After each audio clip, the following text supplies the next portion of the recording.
What's up, PJ? Hey, how's it going? How's it going? It was nice to meet you, man. Nice to meet you. Thanks for hopping on this call and talking.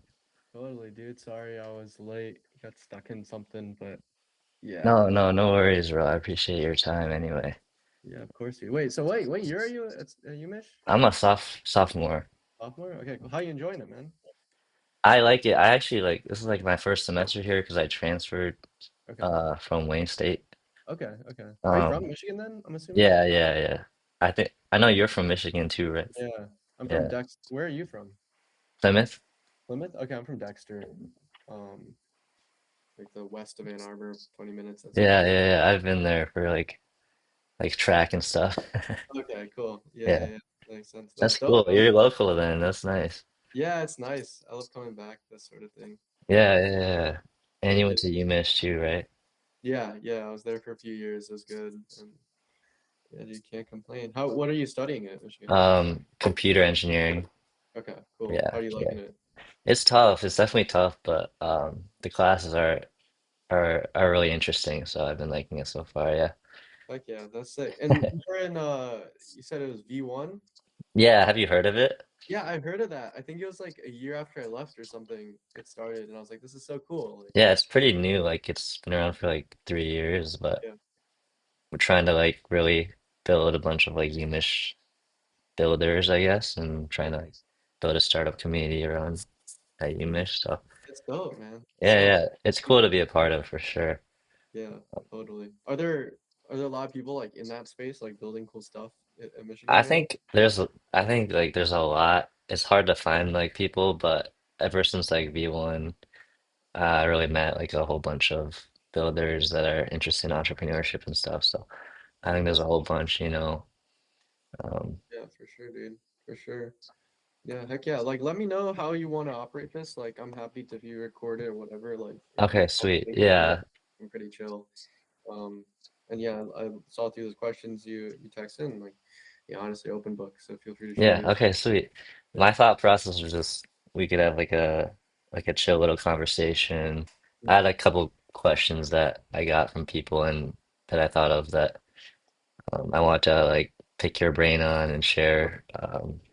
Totally. Because like with V1 and like I think a lot of people would like benefit from someone who already like has experience building. So um, Totally, dude. Yeah, yeah. Feel free to shoot away. I'm curious, like, for you, I remember seeing your post, which I really appreciated, by the way. It was cool to see. mhm.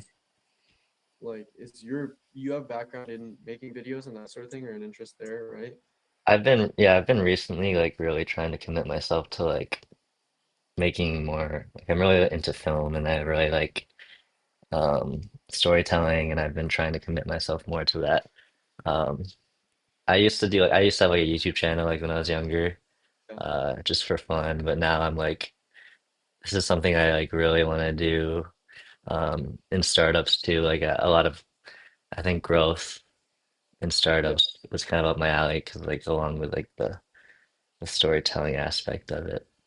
totally. Yeah. Yeah, that's kind Um, of why I was like attracted to like Creator Camp, and I actually saw Creator Camp before like your stuff, heck yeah. um, and I was like, well, this is like because I'm like always in tune with it. Like recently I've been like really in tune with like all the startups and like they're at UGC and stuff like that, and their idea of like how to market and like the typical pipeline that startups go through like UGC and stuff.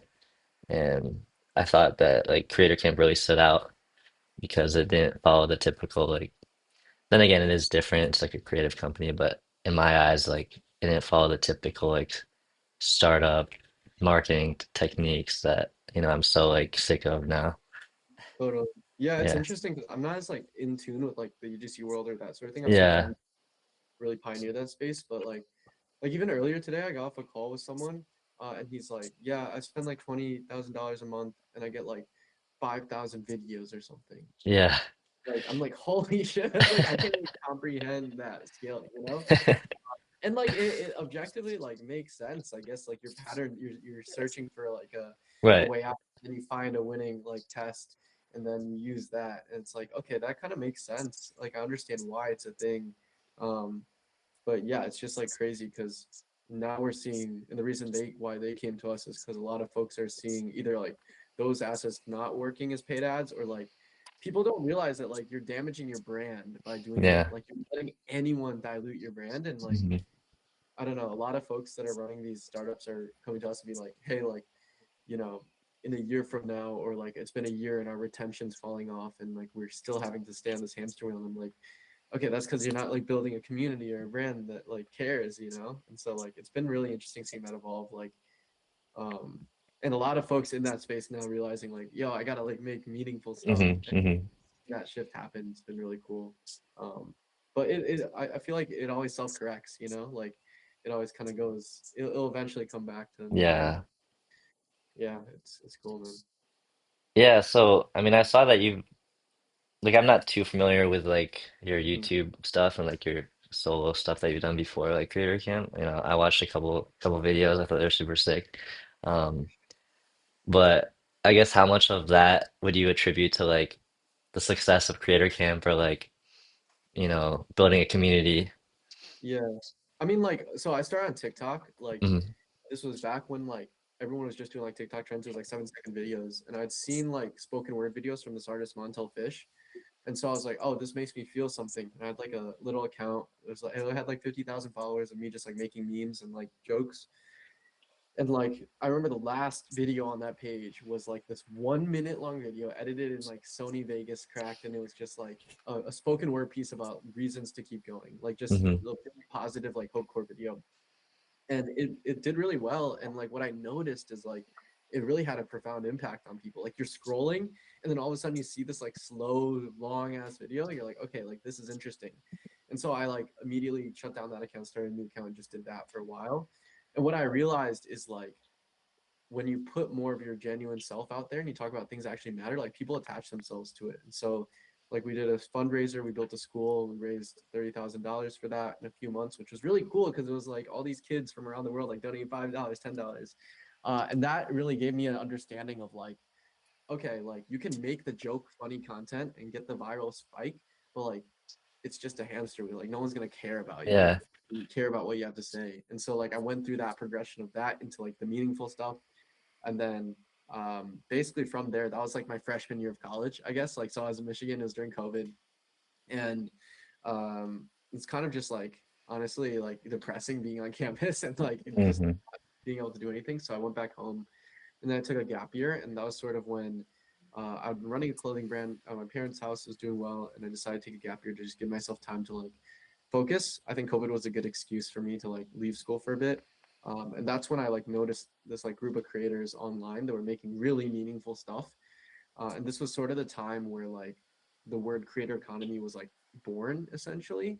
And so that's when I met my co-founder Max. He also makes YouTube videos, and we get on this like really awkward call. I think I was like 17 at the time, and he's like, "How do you scale a clothing brand?" Like that sort of thing. And so eventually we check in weekly Discord calls, and I'd see my friends go back to college and be like really depressed and lonely.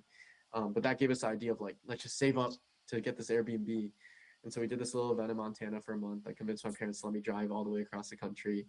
And then from there, we just started hosting events and sort of naturally evolved. But the idea then was like, how do we create a space for like people making like meaningful things and telling stories, and like how do we push forward a lot of that type of content, because everyone was sort of talking about like here are the analytical ways to get a lot of views. And I think you see these cycles happen over and over again. So back then, what was happening on YouTube in like 2021 is what's happening in the startup world now. It's like Hmm. people come back to the meaning, and Hmm. so it's weird seeing a lot of the same parallels now in like the tech world. Um, it's like you have like the Cluely launch, which is like Yeah. the Mr. Beast creator economy like peak Yeah. vitality, and then you start seeing it swing back into like meaningful, more in-depth storytelling, and eventually it's gonna swing back. But Yeah. it's cool to see kind of the parallels for sure. I just had a general question like for your YouTube. Do you edit like your own videos? Yeah, I edit everything. I've never been able. I actually like editing more than shooting. It's like really Yeah. fun to just like be in a dungeon and like edit. Like I find that really fun. I remember my first video that really like blew up was I took a gap year to travel the world, and like I spent like 6 months in my place in Ann Arbor, just like every day working on it, like as Yeah. many views as possible. But I really enjoy it because that's where I find the stories, like in the edit Hmm. rather. like when I'm living the moment. I don't know Mhm. what the story is really, but yeah, um, it's the Yeah, best part of it, I think. oh, that's really cool. You mentioned like you had to convince your parents to drive down. I assume like you're Korean. Like Yeah. I'm also Yeah. like part Korean. So one, like, what do your parents think about, like this whole dropping out to start this business? And then two, like, how do you think, your culture kind of influenced how you view like community and storytelling? Yeah, that's a good question. I think like so when I dropped out, I was really stressed. Obviously, like my parents were super like, yo, I got into Ross, like you're gonna do the investment banking thing, blah blah. Blah. And like I think um what really helped me at the end of the day, like I knew I was able to do it financially. It was still a little risky. But understanding that like I remember sitting there one day, I'm like, okay, like if I'm trying to just be happy in life, like if my goal is to be happy, like I could probably be happy graduating, working in finance. Like there's a world where that exists. Like if you're like Doctor Stranging it out, like there's a world where Yeah. that exists. But then there's also a world where I'm like doing my own thing and I'm happy. And so it made me realize I'm like the decision doesn't actually matter. Like it does the outcome can be good on either side. So like fuck it, like whatever like my gut says. And I remember like I came back home from like a trip I had with my co-founders and we're like mapping out the whole next year. It's gonna be so exciting. I'm telling my parents about this. It's a Mother's Day dinner, and then I'm like, I literally tell my parents I'm dropping out of college on Mother's Day. Mother's Oh my Day dinner. gosh. They're all pissed. Yeah. Which probably wasn't great timing, but like, yeah, I think like I recently talked with this kid Richard who's like 18 and he dropped out of school and doing some stuff and like he was like really stressing and I was like, dang, I remember that. Like I remember how that felt. But now it's like, okay, like this is just life. This is I don't think about it every day. But it's very stressful, definitely. And now my parents like they understand what I do and they support it. And like we had a film festival and it's cool like that they were able to come out. Our movie showed in Ann Arbor and they went out and like they could see it really exist in the world. And I think it's probably like how like the closest things maybe like a musician like parents come to Hmm. see their first performance and they're Hmm. like oh like this is real Hmm. like kind of getting that is helpful but they've been really supportive at first they were pissed but like over Hmm. time like they just came Hmm. to it I'd say. And then, yeah, the second part was like, how do you think like, because you grew up in like a Korean household Yeah, are your parents immigrants, or yeah, both of them came here. how do you think like that affected like your view on like a community and like how to build a community, if it Yeah, did at all? I think so. I think it's less of like my culture, I would say, because I'm like Mm. hella whitewashed because I grew up in Dexter and there's no Asian. Yeah, I mean, yeah, that's fair. And so I think more so like being an only child really influenced me because Okay, like I wish I had siblings. I wish I had like more of right. that camaraderie. And so I think like when I went to Michigan, like I started this club called Michigan Camping Club and it like still exists, which is like one of my favorite things. Like there's still hella people in the club. And so like I would always try to like bring people together. And I think that's what camp started as, like just a group chat. Um, but with the internet, you can just do that at scale now, which is like so exciting for me. And so I'd always just like I think part of myself like feeling like more or less just like I'm the only kid in this family like made me want to like go seek out more relationships and community I would say but yeah I watched like this video, I think on one of, it wasn't like your main account. It was like you're playing Minecraft or something. yeah And you kind of talked about like one of your events that you ran. And one of the things that I was curious about is like if you're like from my understanding, like Creator Camp, you're trying to break through Hollywood. hmm You're trying to like start like this new wave of like content and art basically. But what's like stopping you from becoming another typical film company? yeah that's a good question I love that question and I think like so the way we see it is like if everything at the end of the day will decentralize so like we saw it with banks like big banks and now they're neobanks and they're Hmm. smaller banks they're more specialized you see it with like you know at the end of the day, like the trend that everything's going in is just like, you have TV and then you have YouTube and YouTube's super decentralized. The way I see it is like Hollywood and the studio system's the last thing to go Mm. because they're so like tightly wrapped around like they're the most like gate kept industry. but I think that's going to decentralize. And what that means is like we're not going to be the only studio. Like they're going to be like hundreds of studios or hundreds of groups of like 10 people that are making movies. I think for us, we want to prove a case study with Two Sleepy People and be like, hey, this can happen, this can work. But our goal is like, if we prove it's a success, then theaters are more willing to play untraditional things.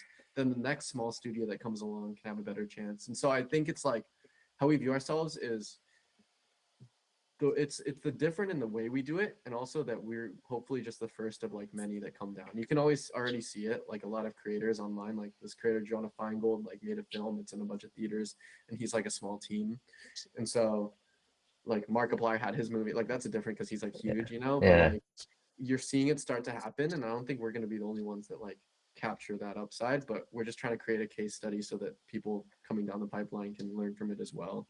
Um, but yeah, that's how to answer that question. Because that was a big fear I had. I was like, dang, like, are we just like saying we're not being gatekeepers and then just like being gatekeepers? Yeah. And there was some like confliction because like, a lot of people would hit us up like, hey, I have this project. We're like, we can only focus on the one thing at once. Mhm. But then I think the energy is more so, hey, you have that project, like go make it happen. Like you don't Mhm. need us, you know? And I think more and more people won't need bigger institutions to do this work. So I guess would you view like a creator camp as like a film accelerator? Is that a right term to put it, or is it more like Honestly, dude, I have no clue. Like, yeah, explaining this thing than the hardest part, right? So, like, yeah, that explains Spirit Camp is like an ecosystem. Like, we have our events. This is sort of the events arm. We have the film arm, where hmm we take talent from the events, we nurture them, we fund them into films. Then we also have an agency arm that I'm building that's like we don't really talk about that much, but I'm starting to talk about it more, where we help other like brands and startups work on organic content, work on paid marketing with creators, that sort of thing. Basically, take what we did with the camp socials and our socials and like help them do it. And that way we can also give opportunities to the community. And also like not every creator is ready to direct a feature film. Like what hmm might be a step up is like working on set for a commercial for a startup hmm or a brand. We just want to try to be an ecosystem that gives more opportunities to more Okay, folks, I yeah, guess. super cool. Um, yeah, like for someone like who's at really kind of the forefront of, this whole new wave of content and film, where does your inspiration come from? Yeah, I think I got into making videos because like there's this guy, Aiden, he's a good friend of mine, Valspar family. He made a video that I saw when I was like 17 or 18. And like it's called I took a road trip with a stranger. It's like one of the it got like 8 million views, did really well. I remember when like I was watching it on my phone on my bed and the screen turned black after that. And I like felt so many emotions. I think the result of my career has been like just trying to give other people that feeling. And so I think I get really inspired by that, honestly. It's hmm just like how do you give other people their feeling? Like I think even like Two Sleepy People, like when people go to watch it, they're like, oh, I can do this. Like this is like I feel very inspired by the story. Like I can go out and do something. And so time and time again, I feel like very inspired by that sort of thing, where it's like just giving a feeling to someone else. Um, but I don't know. You should watch it. It's gonna be. I think it's playing in Ann Arbor. I'm What, not what was sure. it called? Oh, UCF. Yeah, yeah. I actually put a pin in for Ann Arbor because. Oh shoot, my bad. That's Oh just no, me. you're good. Yeah, I put a pin in on the website, I think. Heck yeah, I was trying to get it here, but um yeah. It played in Ann Arbor one. I'm not sure if it's playing yet in there. Let's see. Oh yeah, it is. Okay, it's playing in Ann Arbor. So if you want to oh shit. tap in, Wait, yeah. I will for sure. heck yeah. Um Yeah. I was curious, like I think a lot of your marketing kind of touches on this idea. I'm not sure if it's like entirely your marketing, but like a lot of like your philosophy, I feel like touches on this idea like you're kind of trying to blend the line between like what's really good content that can go viral and what's like really meaningful storytelling and art. Um, what's your opinion on like content versus art? Do you think content is art? And like, Yeah. if not, how do you blend art into content without like losing its original meaning? That's a good question. I think when you start making things, you have to decide, like at that beginning point, is this for me or is this for someone else? Like you have to make that like clear like distinction in your mind. Like that's why I've been making a lot of my personal stuff outside the camp stuff because like I'm like, and as soon as it veers into like, oh, this is starting to be for someone else, I like pass it to our team to like use for the camp account. I'm like, use this for the camp Yeah. account. Um, for context, like last fall.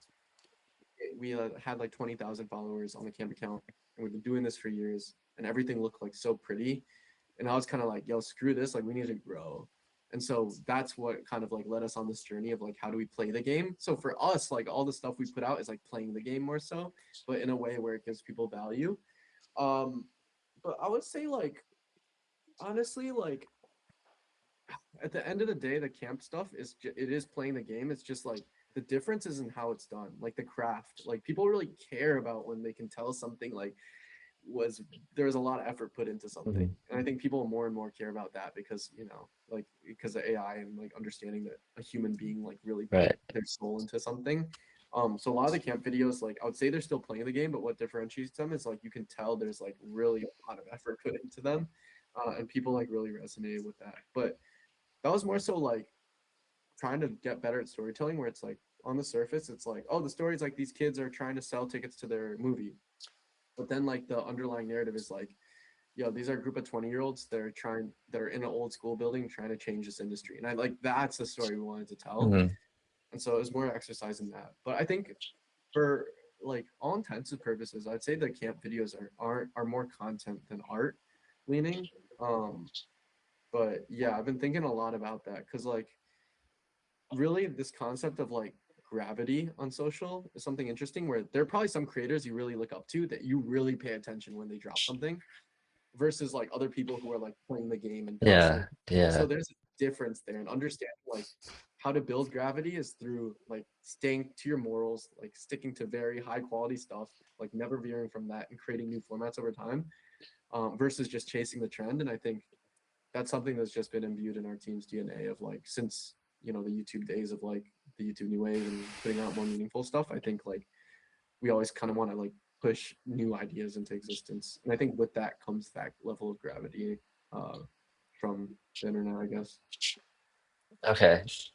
And this is more, so I'm trying to like Yeah, trying to share my story. I'm trying to like really use my online platforms to, like build my story, tell other people like my stories and stuff like that.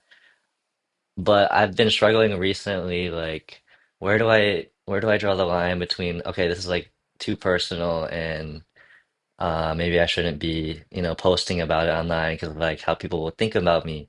And I see like all your stuff on your YouTube specifically, where you kind of share pretty much like you're super open. yeah, Where do you like draw the line between like, okay, this is something that I'm willing to like be open about on the internet and something that I should probably like not. yeah.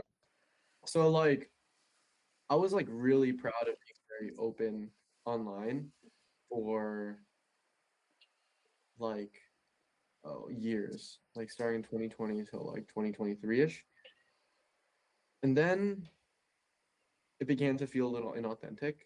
Like it was weird. Like I made a video about like it's called For the Rational Lover. It's about this breakup I went through, and like it was really cathartic to make it, but it felt weird because I was sharing so much.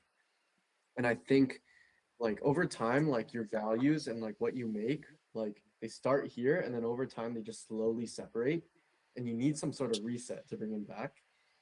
And so like I kind of went soul searching and like quit YouTube for a year and like worked on the business and like whatever. Um, because I thought what I was doing was just cringe or it wasn't aligned. I just need to take a break. And then I came back to it recently. I'm okay with sharing this stuff. And so I don't think there's an answer to it. I just think what you know when you're not being authentic, and that is the worst feeling in the world. Mhm. And so I started to feel that separate. I'm like, I don't really have any stories. I'm trying to pull too much out of like you're Mhm. squeezing a lemon that's already been Right. squeezed. Like so you got to go live life a little to be able to share more later. And so that's Yeah. but I don't think there's an answer. Like you'll know when it feels right. I mean, Uh-huh. it's up to each person to draw that line for themselves. But Right. I always found that like when you're aligned and you do share personal things, like they resonate with folks. Um, Right. yeah, Okay. I guess for the sake of like this interview, I kind of want to talk more about like the actual business. So I was kind of curious, like, where's your revenue come from? Like, what's the business model for Creator Camp? yeah. So the first like 2-3 years was break even off that sponsorship, and it was like hell because like how are we gonna go convince like this startup to spend like $20,000 to like have all these creators hang out. You know, like where's that? Yeah, yeah. But over time, like we developed these long-term partnerships with like Notion, for example, where like every creator uses Notion, and maybe that would have happened either way, but I think we helped accelerate that. So first is like event partnerships, like through a festival, through events, that sort of thing. That's mostly been what the company was built off of the first few years. Second form of revenue is like agency revenue. So like that's through working with startups, launch films. We're on retainer with a few clients for organic social, working on partnerships. And then the third is like film. So that's selling tickets. Mhm. Like, box office revenue is like 90 days delayed, so it takes forever, but like that's also another form of revenue. And so kind of between those three are the main that we've been supported off of. I think something we want to try this next upcoming year is like figure out a product for our audience or community. I think there's like a massive opportunity there, but we just don't want to do it wrong, I think. And so like we've been taking a lot of time to think on it. But yeah, it's like commercial work, on agency work, film, and then event sponsorship. And from my understanding, like Creator Camp started as a online community, is that right? Yeah, it's just sort of like a Discord channel, group chat. Yeah, yeah. So like going from like a Discord where it's like, was it like an open community where like, how do you go from like an open, online community to more of like a established structured business where, you have employees and Yeah. like what was the hardest part, I guess? The hardest part is like we start with five co-founders and then two dropped out. We had to Yeah. buy them out over the years. So like year one, like one dropped out, year two. Um, like I think it just happened over time and you learn and you get burned and like it's hard, but like you just get kind of like callous through it. I think me, Chris, Max, my two co-founders, like we all always ran businesses growing up. Like Chris like sold a Minecraft server, Max like did YouTube, and then like I sold like Madden coins and stuff, and like so we always knew we would kind of like we're more business oriented, so like we kind of just like learned as we went. But it's a lot of trial and error, and like we've hired people and we've made mistakes and we've fired people and we've built wrong teams, and like it's just it's hard, but you just like learn a lot by doing, I guess. Okay, you mentioned like before how you kind of wanted to, your vision like with Hollywood is that it would eventually like decentralize and kind of like how YouTube and I was curious like where do you see Creator Camp in 10 years from now? Yeah, I think like honestly, I haven't thought about it a lot recently, like one day at a time. Yeah.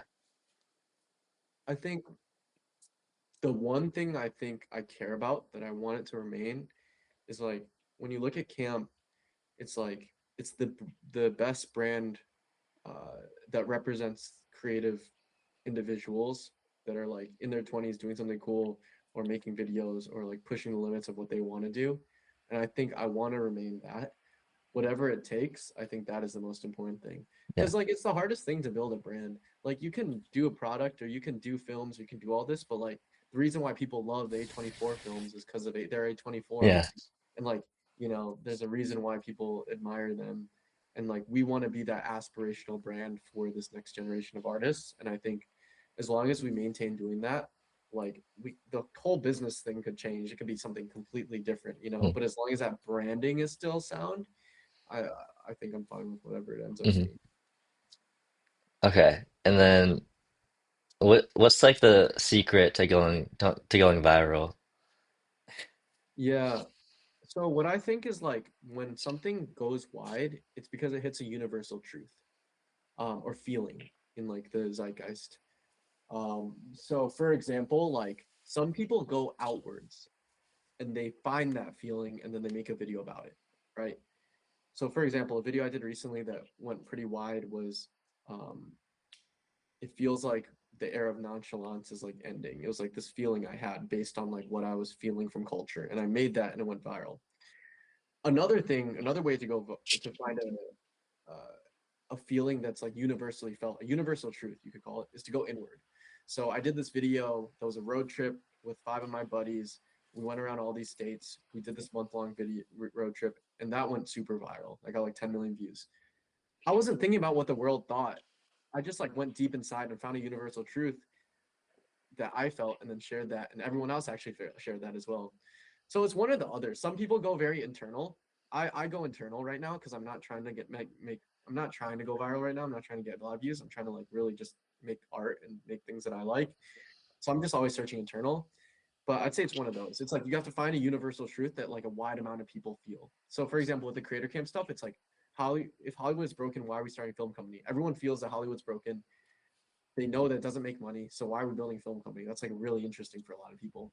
And so I think like finding something that's universally felt is super important. Um, but yeah, I'd say you can either do that with like looking inside and telling your story personally, super personal, and something will hit a chord, or you like look out there and you Hmm. find something everyone's feeling and you like provide commentary. Okay, okay. Sorry, you cut out at the end. No, no, you're good. That was just Okay.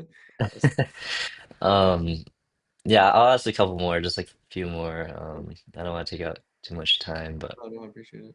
um, what's like the biggest misconception you think people have about like running a creative company? Um, it's hard. It is really hard. Like it's crazy because like even the past year of loan, bro, like I've probably almost quit like 3 times. Yeah, Like it is the most like vulnerable thing to ever do. And like even recently, like you think so this YouTuber Ali Gallup, who I look up to a lot and a lot of people look up to, like we were talking today and he's like, I'm stressed as shit because he's doing all this client stuff. And I'm like, I'm stressed as shit.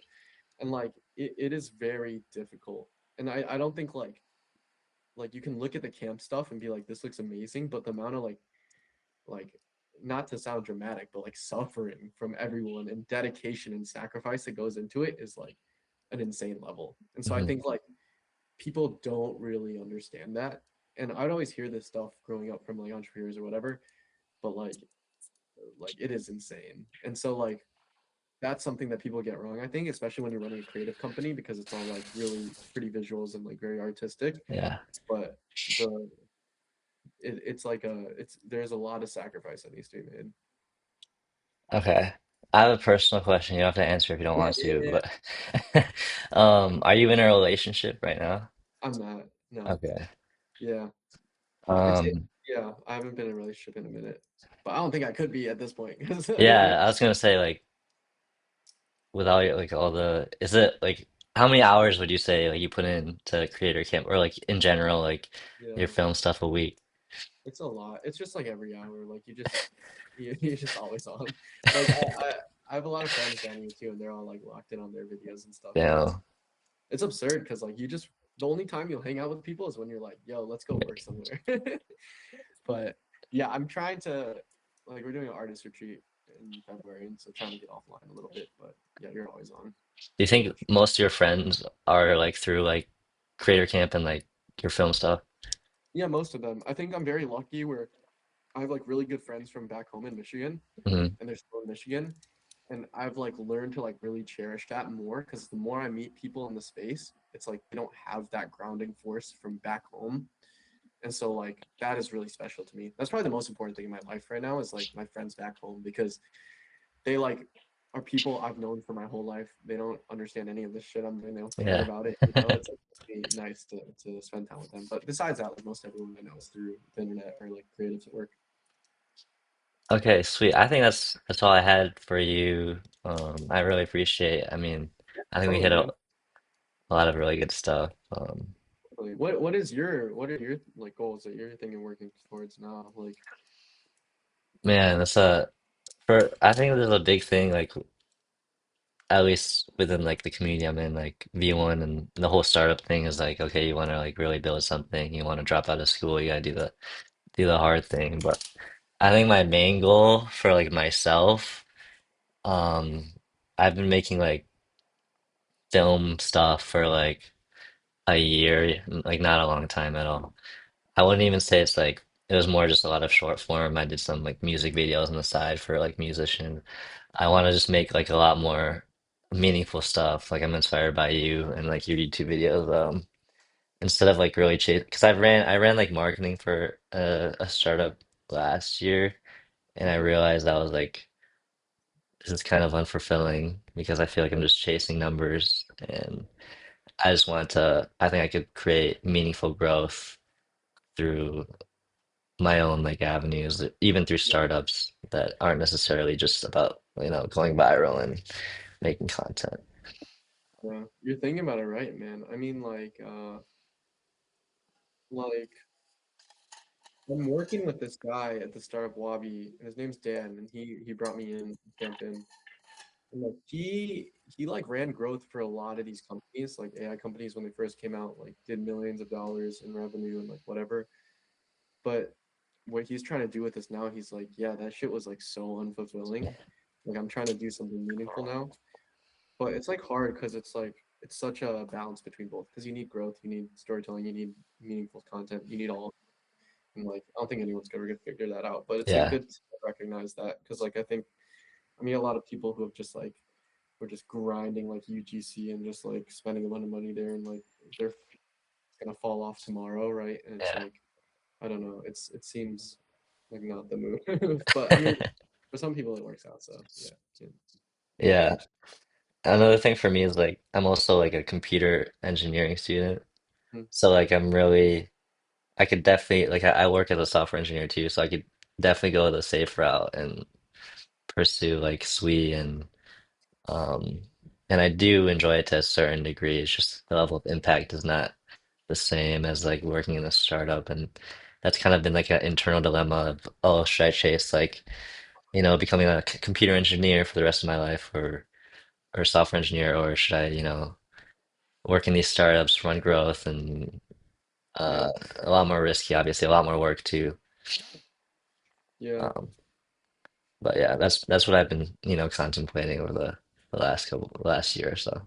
You should work with a startup for at least like a bit. Yeah. You know, like I think it's worth seeing what it's like because you always have like be able to go apply for bigger jobs with that skill set. But I mean, that's cool, man. You're crushing it, dude. I appreciate this. Yeah, Like, no, you too, bro. I feel like, I mean, I really appreciate you meeting. I just reached out hoping, but super cool that you're willing to do this stuff. So yeah, of course, man. Yeah, let me know if you have any questions. You got my number. Like, feel free to text me anything. And yeah, appreciate the time, dude. yeah, man. Looking forward to like what you do in the future. But Likewise, dog. All right, appreciate it, Peter. Thanks so much for your yeah, time. see ya. All right, bye.